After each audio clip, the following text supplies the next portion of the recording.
Krishna Chaitanya Prabhu Nityananda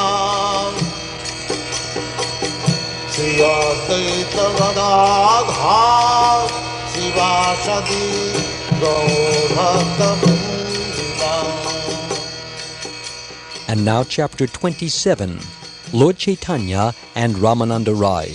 Krishna Chaitanya Prabhu Nityananda Shri Advaita Gadadhar Shivasadi Gaur-Bhakta-Vrinda.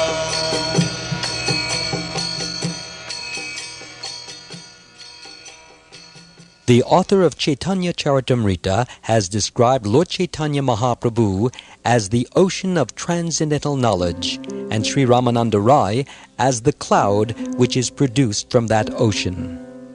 Ramananda Rai was a greatly advanced scholar in devotional service, and by the grace of Lord Chaitanya, he gathered all transcendental conclusions just as a cloud gathers water from the ocean.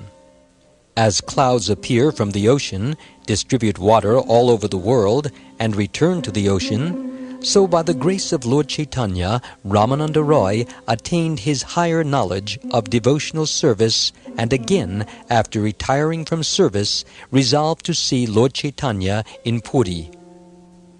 When Lord Chaitanya visited the southern part of India, he first went to the great temple known as Jayada Nrsimha Kshetra. This temple is situated in a place known as Singhachalam, 5 miles from the Vishakhapatnam railway station. The temple is situated on the top of a hill. There are many temples in that area, but Jayada Nrsimha Kshetra temple is the largest of all. This temple is filled with beautiful sculpture of interest to many students, and due to its popularity, it is a very rich temple. An inscription in the temple states that the king of Vijayanagara formerly decorated this temple with gold and even smeared the body of the deity with gold. To facilitate attendance, there are free apartments for visitors at the temple. The temple is managed by priests of the Ramanujacharya sect.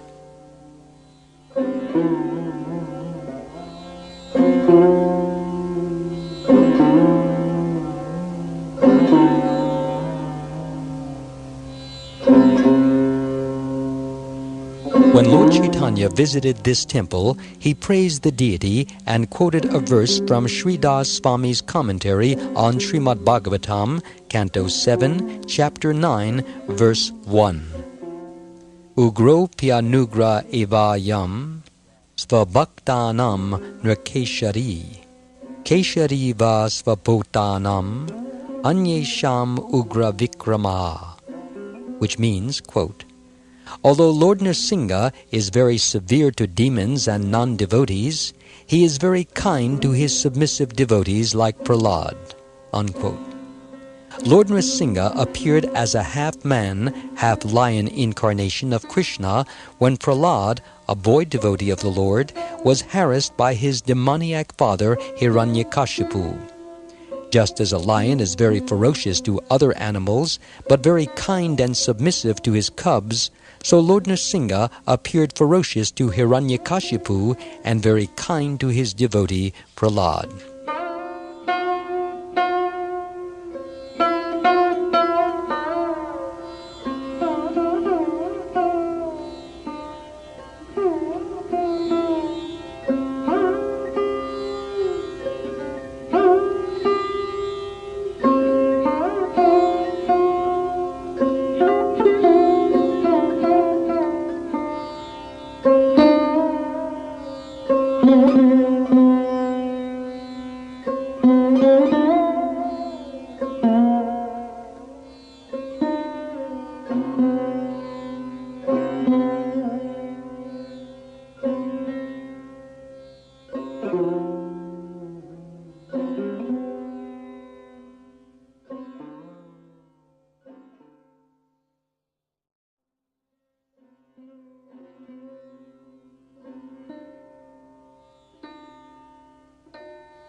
After visiting the temple of Jayada Nrsimha, the Lord proceeded further south into India and ultimately reached the bank of the Godavari. While on the bank of this river, the Lord remembered the Yamuna River in Vrindavan, and he considered the trees on the bank to be the forest of Vrindavan. Thus he was in ecstasy there. After taking a bath on the banks of the Godavari, the Lord sat near the bank and began chanting Hare Krishna, Krishna Krishna, Hare Hare, Hare Rama, Rama Rama, Hare Hare. While sitting and chanting, the Lord saw that the governor of the province, Sri Ramananda Rai, had reached the banks of the river accompanied by his associates, which included many Brahmins. Previously, the Lord had been asked by Sarvabhauma Bhattacharya to visit the great devotee Ramananda Rai at Kabur. The Lord could understand that the man approaching the river bank was Ramananda Rai, and he desired to see him immediately. However, because he was in the renounced order of life, he restrained himself from going to see a political personage. Being a great devotee, Ramananda Rai was attracted by the features of Lord Chaitanya, who appeared as a sannyasi, and he himself came to see the Lord. Upon reaching Chaitanya Mahaprabhu, Ramananda Rai prostrated himself and offered his obeisances and respects. Lord Chaitanya received him by vibrating Hare Krishna, Krishna Krishna, Hare Hare, Hare Rama, Rama Rama, Hare Hare.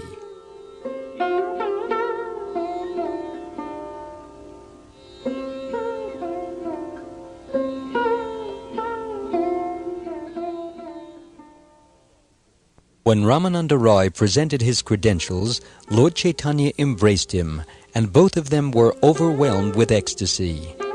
The Brahmins who accompanied Ramananda Rai were surprised to see them embracing in transcendental ecstasy. The Brahmins were all stalwart followers of the rituals, and they could not understand the meaning of such devotional symptoms. Indeed, they were rather surprised to see such a great sannyasi touch a Shudra, and they were also surprised to see Ramananda Rai, who was a great governor and practically king of that province, crying simply by touching a sannyasi. Lord Chaitanya understood the Brahmin's thoughts, and considering the unfavorable situation, he pacified himself. After this, Lord Chaitanya and Ramananda Rai sat down together. Sarvabhauma Bhattacharya has spoken very highly of you, Lord Chaitanya informed him, so I have come to see you. Sarvabhauma Bhattacharya considers me to be one of his devotees, Ramananda Rai replied. Therefore, he has kindly recommended that you see me. Ramananda Rai very much appreciated the Lord's touching a man of wealth. A king, governor, or any politician is always absorbed in thoughts of political affairs and pounds, shilling, pence. Therefore, such persons are avoided by sannyasis.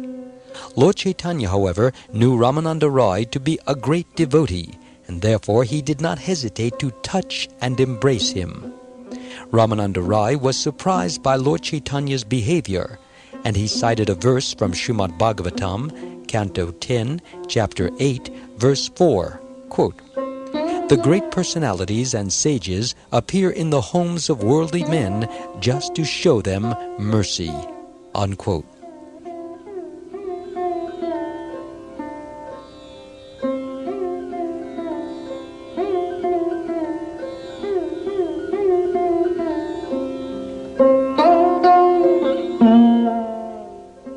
Lord Chaitanya's special treatment of Ramananda Rai indicated that although Ramananda Rai was born in a non-Brahminical family, he was far advanced in spiritual knowledge and activity. Therefore, he was more respectable than one who simply happens to be born in a Brahminical family. Although Ramananda, out of his meek and gentle behavior, considered himself to be born in a lower Shudra family, Lord Chaitanya nonetheless considered him to be situated in the highest transcendental stage of devotion. Devotees never advertise themselves as great, but the Lord is very anxious to advertise the glory of his devotees. After meeting for the first time that morning on the banks of the Godavari, Ramananda Roy and Lord Chaitanya separated with the understanding that Ramananda Roy would come in the evening to see the Lord. That evening, after the Lord had taken his bath and seated himself, Ramananda Roy came to see him with a servant. He offered his respects and sat down before the Lord. Before Ramananda Roy could even ask the Lord a question about the advancement of spiritual knowledge, the Lord himself said, "Please quote some verses from Scripture about the ultimate goal of human life." Sri Ramananda Roy at once replied, "A person who is sincere in his occupational duty will gradually develop a sense of God consciousness." He also quoted a verse from Vishnu Purana, Canto 3, Chapter 8, Verse 9, which states that the Supreme Lord is worshipped by one's occupational duty and that there is no alternative for satisfying him. The purport is that human life is meant for understanding one's relationship with the Supreme Lord, and by acting in that way, any human being can dovetail himself in the service of the Lord by discharging his prescribed duties. For this purpose, human society is divided into 4 classes: the intellectuals, or Brahmins, the administrators, or Kshatriyas, the merchants, or Vaishyas, and the laborers, or Shudras. For each class, there are prescribed rules and regulations, as well as occupational functions. The prescribed duties and qualities of the 4 classes are described in Bhagavad Gita, chapter 18, verses 41 through 44. A society which is civilized and organized should follow the prescribed rules and regulations for the particular classes. At the same time, for spiritual advancement, the 4 stages of ashram must also be followed, namely student life, or brahmacharya, householder, or grahastha, retired, or vanaprastha, and the renounced life, or sannyas.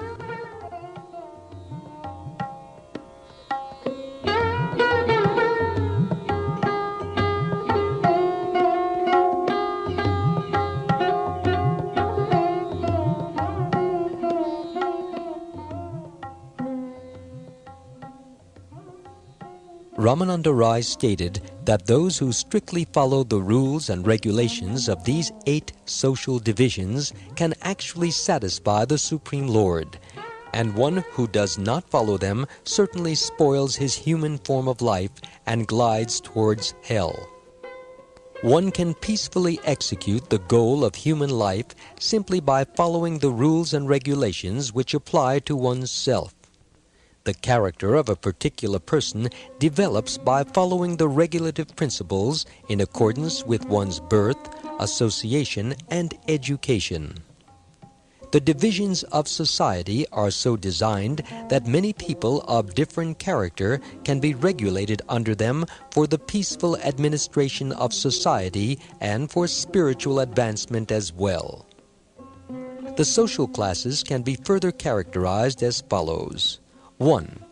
He whose aim is to understand the Supreme Lord, the personality of Godhead, and devote himself to the learning of the Vedas and similar literatures is called a Brahmin. 2. He who has taken to displaying force and entering government administration is called a Kshatriya. 3. He who is engaged in agriculture, herding cows, and carrying out a trade or business is called a Vaishya. 4. He who has no special knowledge but is satisfied by serving the other 3 classes is called a Shudra. If one faithfully discharges his prescribed duties, he is sure to advance toward perfection. Thus, regulated life is the source of perfection for everyone. When regulated life culminates in devotional service to the Lord, one attains his perfection. Otherwise, such regulations are simply a useless waste of time.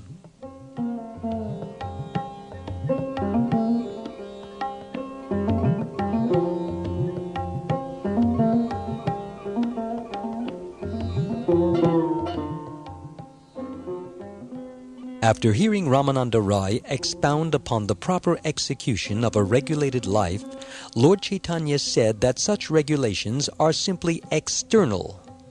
Indirectly, he asked Ramananda to expound on something superior to such an external exhibition. Formal execution of rituals and religion is useless unless it culminates in the perfection of devotional service. Lord Vishnu is not satisfied simply by a ritualistic adherence to Vedic instructions. He is actually pleased when one attains the stage of devotional service. According to the verse cited by Ramananda Rai, one can rise to the point of devotional service by ritualistic performance. In Bhagavad Gita, Sri Krishna, who appeared to deliver all classes of people, states that a human being can attain the highest perfectional stage of life by worshipping the Supreme Lord, from whom everything has emanated through his occupational duty. Sve sve karmanya birata, samsiddhim labate nara, svakarma nirata siddhim, yata vindati touch trinu, yata pravritir bhutanam, yena sarvam idam tatam, svakarmana tam abhyachya, siddhim vindati manavaha, which means, quote, by following his qualities of work, every man can become perfect. Now please hear from me how this can be done. By worship of the Lord, who is the source of all beings and who is all-pervading, man can, in the performance of his own duty, attain perfection. Unquote. From the Bhagavad Gita, chapter 18, verses 45 through 46. This perfectional process is followed by great devotees like Bodhayana, Tanka, Dramada, Guhadeva, Kapardi, and Baruchi. All these great personalities have followed this particular path of perfection. The Vedic injunctions also aim in this direction. Ramananda Rai wanted to present these facts before the Lord, but apparently discharge of ritualistic duties wasn't sufficient, for Lord Chaitanya said that it was external. Lord Chaitanya was pointing out that if a man has a material conception of life, he cannot attain the highest perfection even if he follows all the ritualistic regulations.